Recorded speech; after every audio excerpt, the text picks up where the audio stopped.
സഹോദരങ്ങളെ, നമ്മളിപ്പോൾ നിൽക്കുന്നത് പമ്പുമല ദേവാലയത്തിലാണ്. പമ്പുമല സെയിൻറ്റ് മേരീസ് ദേവാലയം. ഈ ദേവാലയത്തിൽ വളരെ ശ്രദ്ധേയമായ ഒരു കാര്യം ഞാൻ കാണുകയുണ്ടായി. കാര്യം നിങ്ങളിലേക്കൊന്ന് എത്തിക്കണം എന്നുള്ളൊരു ചിന്ത മനസ്സിലേക്ക് ഉരുത്തിരിഞ്ഞത്. അതിൻ പ്രകാരമാണ് നമ്മളോട് ഈ കാര്യങ്ങളെപ്പറ്റി പങ്കുവെക്കുവാനായിട്ട് നമ്മുടെ ഒപ്പം ഉള്ളത് പ്രിയപ്പെട്ട റിനു ആണ്.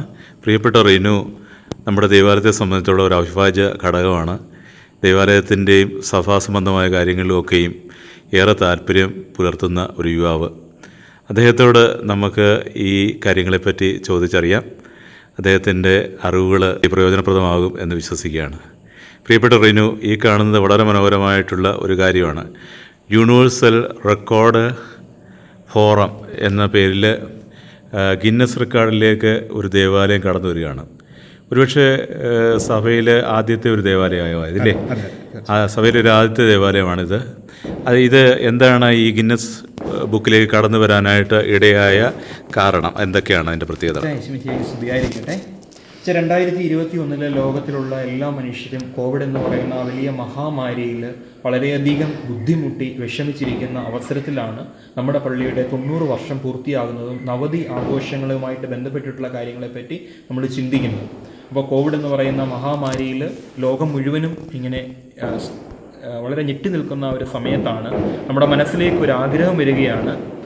നമുക്ക് എന്തെങ്കിലും ഒരു നിയോഗം വെച്ചുകൊണ്ട് നവതിയുമായി ബന്ധപ്പെട്ട് എന്തെങ്കിലും ചെയ്യണമെന്നുള്ള ഒരു ആഗ്രഹം ഉണ്ടാകുകയും തത്ഫലമായിട്ടാണ് നമ്മൾ വിശുദ്ധ ബൈബിള് കൈപ്പടയിൽ എഴുതി തീർക്കാം എന്നതിനെക്കുറിച്ചുള്ള ഒരു ആലോചന വരുന്നത്.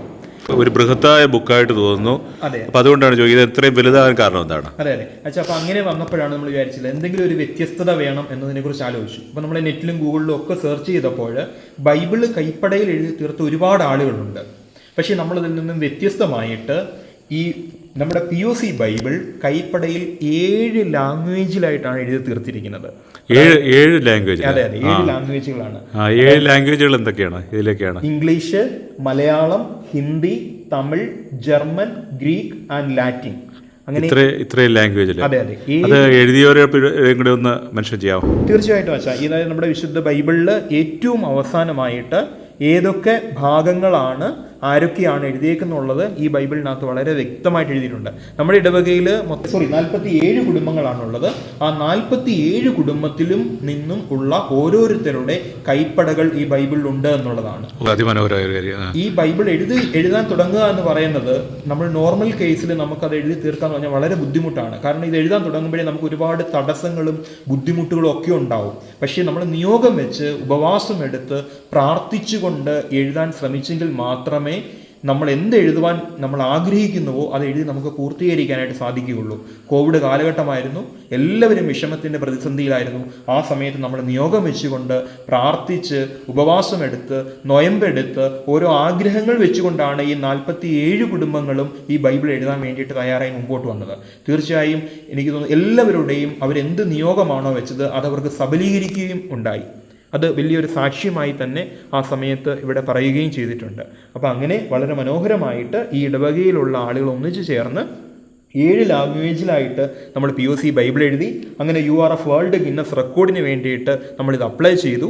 അപ്പോഴാണ് നമുക്കും ആ വലിയ സംഭവം മനസ്സിലാകുന്നത്. ഇന്നേ വരെ ലോകത്തിൽ ആരും ഒരു ബൈബിള് വ്യത്യസ്തമായ ലാംഗ്വേജിൽ കൈപ്പടയിൽ എഴുതിയിട്ടില്ല എന്നുള്ളത്. അങ്ങനെയാണ് നമുക്ക് ഈ URF വേൾഡ് ഗിന്നസ് റെക്കോർഡ് 2021 നമുക്ക് ലഭിക്കുന്നത്.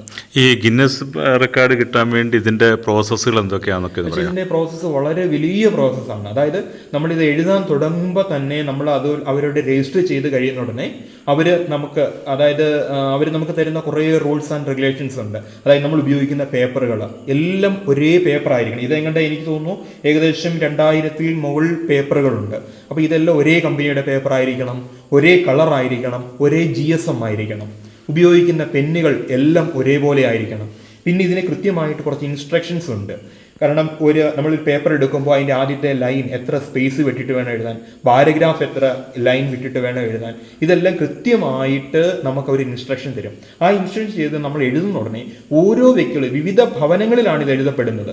അപ്പോൾ അതുകൊണ്ട് തന്നെ നമ്മൾ ഓരോ ഭവനങ്ങളിലും പോയിട്ട് എഴുതുന്നതിൻ്റെ ഓരോ ഭാഗത്തിൻ്റെ വീഡിയോ എടുത്ത് നമ്മൾ ഇതിൻ്റെ ടീമിന് നമ്മളിത് അയച്ചു കൊടുക്കണം. അയച്ചു കൊടുത്ത് അവർ വെരിഫൈ ചെയ്യും. വെരിഫൈ ചെയ്തതിന് ശേഷം മാത്രമേ ഇതിന് അപ്രൂവൽ നമുക്ക് കിട്ടത്തുള്ളൂ. ഇപ്പം ഞാനൊരു ഉദാഹരണം ഉദാഹരണം പറഞ്ഞാൽ നമ്മളിപ്പോൾ ഒരു മത്തായി എഴുതിയ സുവിശേഷം 1-ാം അധ്യായം അത് എഴുതുന്ന ആൾ ചിലപ്പം 1-ാം അധ്യായം തന്നെ ഒരു 10 പ്രാവശ്യം എഴുതിയിട്ടുണ്ട്. കാരണം 9 പ്രാവശ്യം അവർ റിജക്റ്റ് ചെയ്യും. റിജക്റ്റ് ചെയ്യുന്നത് പല പല കാരണം ബൈബിൾ ആയതുകൊണ്ട് തന്നെ ഇത് വളരെ വലിയ ഒരു വിലപ്പെട്ട സാധനമായതുകൊണ്ട് തന്നെ അവരിതിന് കൊടുക്കുന്ന ഒരു പ്രയോറിറ്റി വളരെ വലുതാണ്. അപ്പോൾ അതുകൊണ്ട് ഒരു അക്ഷരത്തിനകത്തൊരു തെറ്റ് അല്ലെങ്കിൽ ഒരു ചുനിപ്പിടാൻ മറന്നുപോയി അല്ലെങ്കിൽ ഫുൾ സ്റ്റോപ്പ് ഇടാൻ മറന്നുപോയി അവർ അന്നേരം ആ പേപ്പർ അവർ റിജക്റ്റ് ചെയ്യും. അപ്പോൾ അത്രത്തോളം വെരിഫൈ ചെയ്തിട്ടാണ് ഈ 7 ലാംഗ്വേജിലായിട്ട് ഇത് എഴുതി തീർത്തിരിക്കുന്നത്. അതിനുശേഷം നമ്മൾ എഴുതി കഴിഞ്ഞതിന് ശേഷം ഇത് ഫുള്ള് കൈപ്പട തന്നെയാണോ, എന്തെങ്കിലും പ്രിൻറ്റിംഗ് ഉണ്ടോ? പക്ഷേ ഇതിനകത്ത് ഈ ബൈബിളിൽ എഴുതിയേക്കുന്നത് പോലും കൈപ്പടയിലാണ്, ഇതൊന്നും പ്രിൻറ്റിംഗ് അല്ല. ഇതെല്ലാം നമ്മുടെ പള്ളിയിലുള്ള ആളുകൾ തന്നെ നമ്മൾ കൈകൊണ്ട് പെയിന്റ് അടിച്ച് ഇത് പെയിന്റ് വെച്ച് എഴുതി ഇത് ചെയ്തതാണ്. ഇത് അവരിവിടെ വന്നതിന് ശേഷം ഇത് വീണ്ടും ഒന്നുകൂടെ ക്രോസ് ചെക്ക് ചെയ്യും. ക്രോസ് ചെക്ക് ചെയ്ത് അതിന് ശേഷമാണ് നമ്മൾ ഇതിന് യോഗ്യതയുണ്ടോ ഇല്ലയോ എന്നുള്ള കാര്യത്തെക്കുറിച്ച് നോക്കിയിട്ടാണ് നമുക്ക് ഈ ഗിന്നസ് റെക്കോർഡ് നമുക്ക് തരിക. ഇത് എഴുതിയ എല്ലാവർക്കും ഒരു മെഡലും ഒരു സർട്ടിഫിക്കറ്റും കൊടുത്തിട്ടുണ്ട്. എല്ലാവരുടെയും ഭവനങ്ങളിലും അതുണ്ട്. ഐഡിയ കൊണ്ടുവന്നത് ആരാണ്? ഐഡിയ കൊണ്ടുവന്നത് വെച്ചാൽ ഞാൻ തന്നെയാണ്. ഞാനൊരു പ്രവാസിയായിരുന്നു. അപ്പോൾ ഞാൻ കോവിഡ് സമയത്താണ് ദുബൈയിൽ നിന്ന് നാട്ടിലേക്ക് വരുന്നത്. അപ്പം വരുമ്പോൾ അറിയാം കോവിഡ് സമയത്ത് ആദ്യം ക്വാറന്റൈൻ ആണ്. ഈ ക്വാറന്റൈന് വേണ്ടി എനിക്ക് ക്വാറന്റൈൻ കിട്ടുന്നത് നമ്മുടെ മഞ്ഞിനിക്കര ദേറായിലാണ് ഞാൻ ക്വാറന്റൈനിൽ കിടക്കുന്നത്. അപ്പോൾ മഞ്ഞിനിക്കര ദേറായി കിടക്കുന്ന സമയത്താണ് മനസ്സിൽ ഇങ്ങനെ ഒരു ചിന്ത വരുന്നതും. കാരണം ചുമ്മാതെ ഇരിക്കുവാണ്, രാവിലെ തൊട്ട് വൈകുന്നേരം വരെ ഒന്നുമില്ല.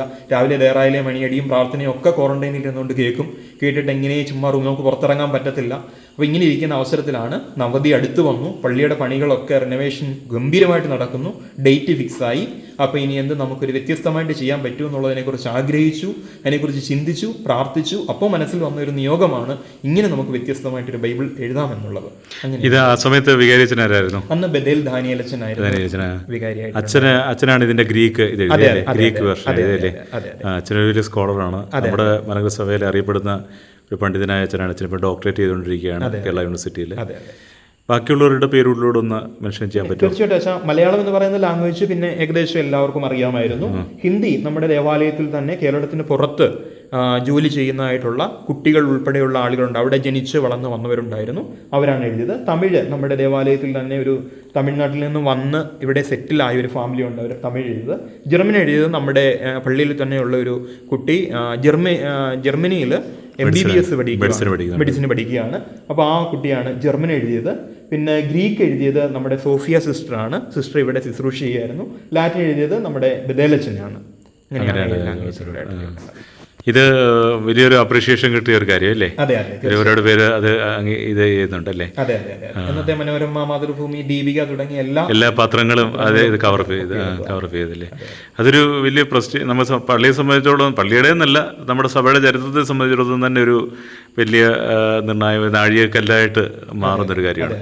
അതോടൊപ്പം തന്നെ ഈ പള്ളിക്ക് ഒരുപാട് പ്രത്യേകതകളുണ്ട്. മാറിവാനിയോസ് ഉണ്ടാക്കി. അതെ അതെ.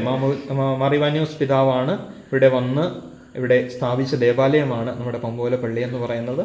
അന്ന് മുതൽ ഇന്ന് വരെ വളരെ ആത്മീയമായിട്ടും ഭൗതികമായിട്ടും എല്ലാം വളർച്ചയുള്ള ഒരു ദേവാലയം. നമുക്കിവിടെ വൈദികരായിട്ട് വൈദിക സിസ്റ്റേഴ്സും ഉണ്ടല്ലോ. തീർച്ചയായിട്ടും ഉണ്ട്. അവരുടെയൊക്കെ പേര് മെൻഷൻ ചെയ്യാം.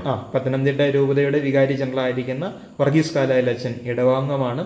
അതുപോലെ തന്നെ സിസ്റ്റർ ഹാക്കിൻ, സിസ്റ്റർ മീഖ, രണ്ടുപേരും ഇപ്പോഴുള്ള സിസ്റ്റേഴ്സാണ്. പിന്നെ മരിച്ചുപോയ വൈദികരും സിസ്റ്റേഴ്സും വേറെയുണ്ട്. അങ്ങനെ നമുക്ക് ഒരു വലിയ സമ്പാദ്യം, ആത്മീയതയുടെ ഒരു സമ്പാദ്യമുള്ള ഒരു ഭൂമികയാണ്. അതെ അതെ. അതുപോലെ നമ്മുടെ ഐറേനിയോസ് പിതാവ് ഇവിടെ വികാരിയായിട്ട് സേവനം അനുഷ്ഠിച്ചിട്ടുണ്ട്. അതൊരു പുതിയ അറിവാണ്. വളരെ മനോഹരം. കാട്ടുകല്ലച്ചനായിട്ട് ഇവിടെ ചെയ്തിട്ടുണ്ടല്ലേ? ഈ സ്ഥലത്തിൻ്റെ ഒരു ആത്മീയ സ്രോതസ്സായിട്ട് ഈ ദേവാലയം മാറുകയും അനേകർക്ക് വെളിച്ചം കൊടുക്കുന്ന ഒരു പ്രദേശമായിട്ട് മാറുകയും ചെയ്തു. അതോടൊപ്പം തന്നെ നമ്മുടെ ഈ ദേവാലയത്തിൻ്റെ നിർമ്മിതിയുമായിട്ട് ബന്ധപ്പെട്ട് അദ്ദേഹത്തിൻ്റെ ഇതിൻ്റെ നിർമ്മാതാവായിട്ടുള്ള പ്രിയപ്പെട്ട ഒരു അപ്പച്ചൻ്റെ കൊച്ചുമകന് ഇവിടെയുണ്ട്. അപ്പച്ചനെ പറ്റി ഒന്ന് പറയാമോ? അപ്പച്ചൻ്റെ പേരെന്തായിരുന്നു? അപ്പച്ചൻ്റെ പേര് കോരള.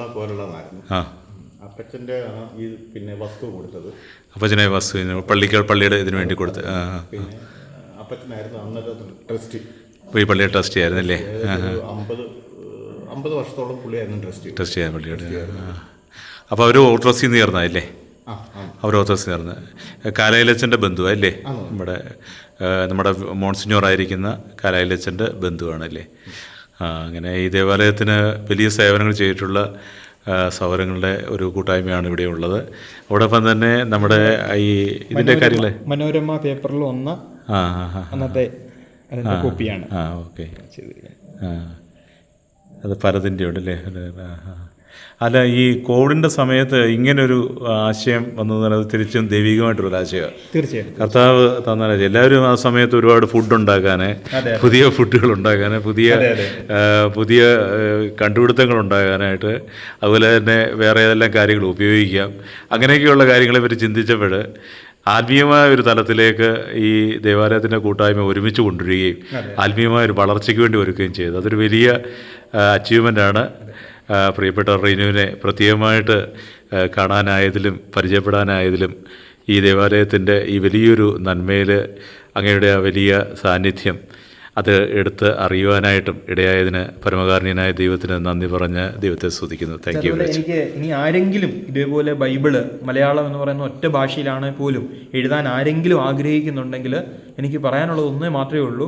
ഒരു അന്നേരം തോന്നുന്ന ഒരു ആകാംക്ഷയ്ക്ക് വേണ്ടിയിട്ട് എഴുതാൻ തുടങ്ങിക്കഴിഞ്ഞാൽ ഇത് കംപ്ലീറ്റ് ചെയ്യാൻ പറ്റില്ല. ഓക്കെ. നമ്മൾ അത്രത്തോളം ആത്മീയമായി ഒരുങ്ങിയെങ്കിൽ മാത്രമേ നമുക്ക് ആ ബൈബിൾ കംപ്ലീറ്റ് ചെയ്യാനായിട്ട് പറ്റുകയുള്ളൂ. Okay, thank you Raj. Okay. അഭിഷേകം